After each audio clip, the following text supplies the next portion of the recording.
ভাবছো তো কী করছি এখানে? অ্যাকচুয়ালি একটু কাঠ দিয়ে, একটা বাঁশ দিয়ে একটু জ্বালালাম, আগুন ধরালাম। এখন নিচ্ছি তাপ, মনে আসছে ভাব, করব আমি কি এবার তাহলে। যাই।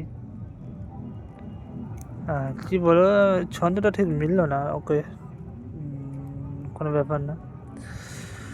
হ্যাঁ, নাইস, দারুণ লাগছে। এই বছরের শেষ দিনে রাতের বেলা বা সন্ধ্যের বেলা এই যে আগুন জ্বালিয়ে এই যে তাপ নিচ্ছি, মজাটাই আলাদা রকম। তবে এবারে কোনো রকম পিকনিক টিকনিক কিছু হচ্ছে না। চারিদিকে গান বাজনা হচ্ছে, পিকনিকও হচ্ছে, বাট আমার জীবনে পিকনিক নেই, আনন্দ নেই, মজা নেই। বড় হওয়ার সাথে সাথে সব কিছু যেন হারিয়ে যাচ্ছে, কোনোটাই এখন ধরে রাখতে পারছি না, সবটাই যেন হাতের বাইরে। যাই হোক, এরকম হতেই থাকবে জীবনে, আরও হতেই থাকবে। হ্যাপি রাখতে হবে, এটা হচ্ছে বড় কথা। হ্যাপি রাখতে হবে নিজেকে, এই হচ্ছে ব্যাপার।